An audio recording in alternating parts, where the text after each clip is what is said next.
Friends, welcome to Kavithasamayalarai.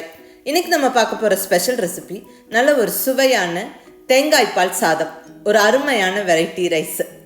ரொம்ப நல்ல டேஸ்ட்டாக இருக்குங்க. ஈஸியாகவும் செஞ்சிடலாம். ஒரு தடவை செஞ்சீங்கன்னா கண்டிப்பாக திரும்ப திரும்ப செய்வீங்க. அந்த அளவுக்கு சுவையாக இருக்கும். பாராட்டு நிச்சயம். இது Kavithasamayalarai ரெசிபீஸில் ஒரு மஸ்ட் ட்ரை டிஷ்ஷுன்னு சொல்லுவேன். புதுசாக சமைக்க பழகிறவங்களும் கான்ஃபிடெண்ட்டாக ட்ரை பண்ணலாம். ரொம்ப நல்லா டேஸ்ட்டாக அட்டகாசமாக செஞ்சிடலாங்க. இந்த தேங்காய்பால் மசாலா சாதத்துக்கு தொட்டுக்க நல்ல ஒரு நான்வெஜ் கிரேவியெல்லாம் ரொம்ப நல்ல பொருத்தமாக இருக்கும். நான்வெஜ்ஜில் பர்டிகுலர்லி நல்ல ஒரு மட்டன் சுக்கா, சிக்கன் கிரேவியெல்லாம் ரொம்ப நல்லா பொருத்தமாக இருக்கும். அதே மாதிரி வெஜ்ஜில் நல்ல ஒரு கடாய் வெஜ் மசாலா, மஷ்ரூம் கிரேவி, பன்னீர் கிரேவியெல்லாம் ரொம்ப நல்லா பொருத்தமாக இருக்கும். இந்த ரெசிபீஸ் எல்லாம் ஏற்கனவே நான் அப்லோட் பண்ணிட்டேன். கீழே டிஸ்கிரிப்ஷனில் லிங்க் கொடுத்துருக்குறேன். வேணுங்கிறவங்க ரெஃபர் பண்ணிக்கோங்க. ரொம்ப ஒரு ஈஸியான டிஷ் இது. ரொம்ப நல்லா ஃப்ளேவர்ஃபுல்லாக ரொம்ப டேஸ்ட்டாக இருக்கும். மிஸ் பண்ணாமல் ட்ரை பண்ணி பாருங்கள். இப்போ வாங்க ரெசிபி எப்படின்னு பார்க்கலாம். இப்போ இந்த தேங்காய்பால் மசாலா சாதம் செய்யறதுக்கு தேவையான ரைஸ் எடுத்து கழுவி ஊற வச்சிடலாங்க. இங்கே நல்ல ஒரு ஃபுல் கப்புக்கு சீரக சம்பா ரைஸ் எடுத்துருக்கிறேன். நம்ம இந்த தேங்காய்பால் மசாலா சாதம் நம்ம சீரக சம்பா ரைஸ்லையும் செய்யலாம், பாசுமதி ரைஸ்லையும் செய்யலாம், இல்லை நார்மலாக நம்ம வீட்டில் பயன்படுத்தக்கூடிய ரைஸ்லையும் செய்யலாம். பட் சீரக சம்பா ரைஸ் ரொம்ப நல்லா டேஸ்ட்டாக இருக்கும். இந்த தேங்காய்பால் மசாலா சாதத்துக்கு நீங்கள் அதுவும் ட்ரை பண்ணி பாருங்கள். தண்ணி அளவு மட்டும்தான் இந்த 3 ரைஸுக்கும் மாறுபடும். மற்றபடி எல்லா ப்ரொசீஜரும் ஒன்று தான். நீங்கள் எந்த ரைஸ் வேணாலும் யூஸ் பண்ணலாம். இப்போ ரைஸை நான் பவுலில் சேர்த்துக்கிறேன். இது கிட்டத்தட்ட 250 கிராம் இருக்கும். 250 கிராம் சீரக சம்பா ரைஸ் எடுத்துருக்கிறேன். இது நல்ல ஒரு 2 வாட்டி தண்ணி விட்டு நல்லா கழுவிடலாம். நல்லா கழுவிட்டு நல்ல தண்ணி விட்டு ஊற வச்சிடலாங்க. அதிக நேரம் ஊறணும்னாலாம் அவசியம் இல்லை. நம்ம அந்த தேங்காய்பாலும் மற்ற மசாலாலாம் ரெடி பண்ணுற அந்த டைம் வரைக்கும் ஊறிட்டுருக்கட்டும். ஒரு மினிமம் ஒரு 20-25 நிமிஷம் ஊறட்டும். ஸோ இருக்கட்டுங்க. நம்ம அரிசி கழுவி ஊற வச்சாச்சு. அடுத்த ஸ்டெப்பாக இந்த ரைஸுக்கு தேவையான மசாலாவை ரெடி பண்ணிடலாம். இப்போ இங்கே ஒரு மிக்ஸி ஜாரில் ஒரு 6 பல் பூண்டு சேர்த்துக்கிறேன். பூண்டு நல்லா பெரிய பெரிய சைஸாக இருக்குது. ஸோ 6 பல் பூண்டு சேர்த்தாச்சு. இது கூட நல்ல 1 இன்ச் அளவுக்கு இஞ்சி நல்லா அந்த தோலெல்லாம் எடுத்துகிட்டு கட் பண்ணி சேர்த்து விட்டுருங்க. அடுத்ததாக பச்சை மிளகா. நான் இங்கே நல்ல காரமான நீளமான பச்சை மிளகா 4 சேர்த்துக்கிறேன். இந்த தேங்காய்பால் சாதத்துக்கு நம்ம பச்சை மிளகா மட்டும்தான் சேர்க்க போகிறோம். ஸோ அரைக்கும் போது 4, தாளிக்கும் போதும் மீதி 2 சேர்த்துக்க போகிறோம். கூடவே ஒரு 10 சின்ன வெங்காயத்தை நல்லா சுத்தப்படுத்தி கட் பண்ணி சேர்த்துடலாம். அரைச்சி சேர்க்கும் போது டேஸ்ட்டும் ஃப்ளேவரும் நல்லாயிருக்கும். அடுத்ததாக நல்ல ஒரு கைப்பிடி கொத்தமல்லி இலை, கூடவே ஒரு கைப்பிடி புதினா இலை ரெண்டும் நல்லா க்ளீன் பண்ணி சேர்த்துருங்க. இப்போ நல்லா மிக்ஸி ஜாரை மூடி போட்டு நல்லா ஃபைன் பேஸ்ட்டாக அரைச்சிடலாங்க. தண்ணி விடாமல் அரைச்சிக்கோங்க. அந்த இஞ்சி பூண்டு வெங்காயம் இருக்க மாய்ஸ்சர்லே நல்லா அரைப்பட்டுரும். நல்ல கமகமன்னு வாசனையோட மசாலா ரெடி. அடுத்தது தேங்காய்பால். இங்கே நல்ல ஒரு சின்ன சைஸ் தேங்காவை நான் அரைச்சி பால் எடுத்துருக்கிறேன். மொதல் பால், 2வது பால் ரெண்டுமே சேர்த்து தாங்க கலந்து வச்சுருக்கிறேன். அதாவது நம்ம எந்த கப்பில் ரைஸ் எடுத்துக்கிட்டோமோ அதே கப்பில் 2 டம்ளர். இங்கே எடுத்துருக்கிறது சீரக சம்பா ரைஸு. ஸோ 1 கப்பு ரைஸுக்கு 2 கப்பு தேங்காய்பால். மொதல் பால், 2வது பால் ரெண்டுமே கலந்து தான் எடுத்துருக்கிறேன்.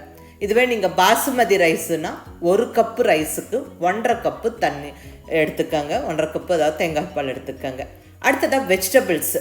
இங்கே நான் கேரட், பீன்ஸ், பட்டாணி 3 வெஜிடபிள்ஸும் இந்த தேங்காய்பால் மசாலா சாதத்தில் கலந்துக்க போகிறேன். நம்ம வெஜிடபிள்ஸ் சேர்க்காமலையும் பண்ணலாம், அது ஒன்றும் பிரச்சனை இல்லை.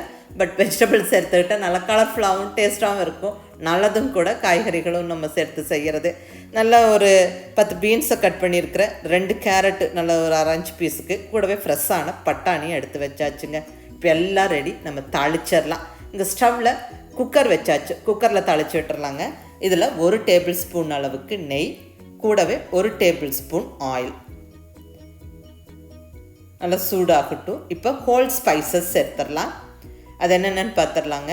2 துண்டு பட்டை, கொஞ்சமாக கல்பாசி, 1 மராத்தி முக்கு, 1 ஸ்டார் அனைஸ், 4 ஏலக்காய், 4 கிராம்பு, 1 பிரிஞ்சி இலை.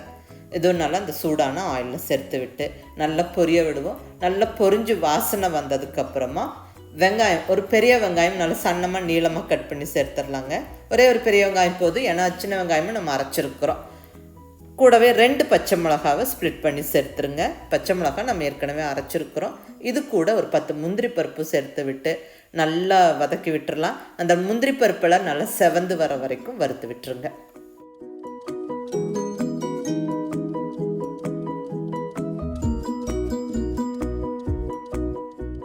பாருங்கள், வெங்காயம் நல்லா ஓரளவுக்கு கலர் மாறிடுச்சு. இப்போ இந்த ஸ்டேஜில் நம்ம அரைச்சி ரெடியாக வச்சுருக்கிற மசாலா விழுதை சேர்த்துடலாம். மசாலா விழுது சேர்த்து விட்டு நல்ல பச்சை வாசனை போகிற வரைக்கும் வதக்கி விடணும். ஏன்னா இந்த மசாலாவில் நம்ம எல்லாமே ராவாக சேர்த்து அரைச்சோம், பச்சையாக போட்டு அரைச்சிருக்கிறோம். ஸோ நல்லா வதங்கி அந்த பச்சை வாசனை, அந்த ரா ஃப்ளேவர் போகிற வரைக்கும் நல்லா வதக்கி விட்டுருங்க.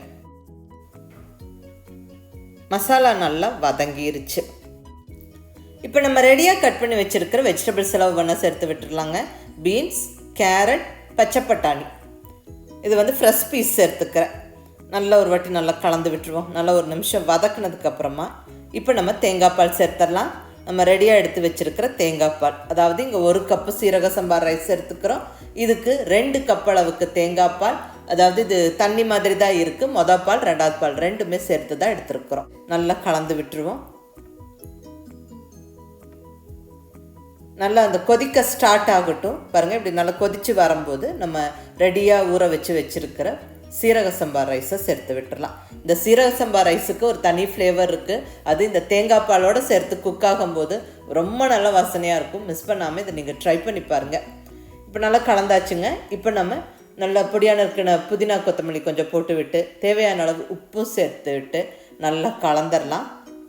கலந்துட்டு குக்கர் லிட்டை போட்டு விட்டுட்டு நம்ம இப்போ வெயிட் வைக்க வேண்டாம், இருக்கட்டும். நல்லா ஒரு 5 நிமிஷம் அப்படியே ஒரு ஹை ஃப்ளேமில் வெந்து வரட்டுங்க. ஒரு 3-4 நிமிஷம் வெந்து ஸ்டீம் பிடிச்சு நல்லா அந்த ஆவி வெண்ட் வழியாக வர ஆரம்பிக்குது. இந்த ஸ்டேஜில் ஸ்டவ்வை கண்டிப்பாக சிம்மில் வச்சுட்டு குக்கரை ஓப்பன் பண்ணி நல்லா ஒரு தடவை கலந்து விட்டுருவோம்.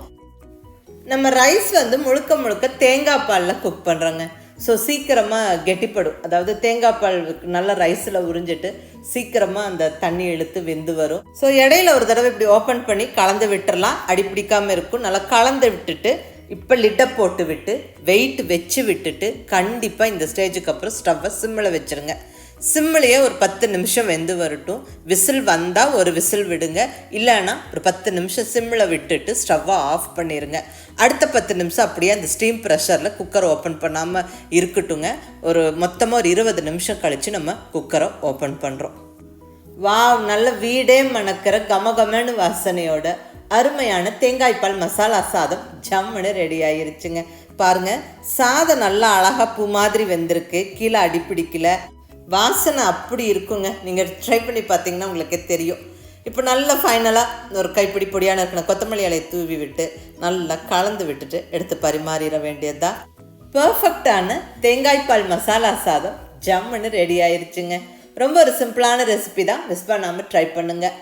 நல்ல இந்த தேங்காய்பால் மசாலா சாதத்தோட வெஜ் நான்வெஜ் கிரேவி ரொம்ப நல்லா பொருத்தமாக இருக்கும். நான்வெஜ் பர்டிகுலர்லி ரொம்பவுமே நல்லாயிருக்கும். ஸோ நான்வெஜ் பிரியர்கள் மிஸ் பண்ணாமல் இந்த ரைஸு கூட நல்ல ஒரு மட்டன் சுக்கா, சிக்கன் கிரேவி எல்லாம் சேர்த்து செஞ்சு பாருங்கள், அட்டகாசமாக இருக்கும். அதே மாதிரி வெஜிடேரியன்ஸுக்கு வெஜ் மசாலா, மஷ்ரூம் மசாலாலாம் ரொம்ப நல்லா பொருத்தமாக இருக்கும். நான் இன்றைக்கி மஷ்ரூம் கிரேவி தான் செஞ்சேன், ரொம்ப நல்லா இருந்ததுங்க. நீங்களும் மிஸ் பண்ணாமல் ட்ரை பண்ணி பாருங்கள். ரொம்ப ஒரு சிம்பிளான ரெசிபி தான். ட்ரை பண்ணி பார்த்துட்டு எப்படி இருந்ததுன்னு உங்கள் ஃபீட்பேக் சொல்லுங்கள். பிடிச்சிருந்தால் லைக் பண்ணி, ஷேர் பண்ணி, கமெண்ட் பண்ணுங்கள். கவிதா சமையலறை சப்ஸ்கிரைப் பண்ணி என்னுடைய மற்ற ரெசிபிஸும் வீடியோஸும் பாருங்கள். தேங்க்யூ.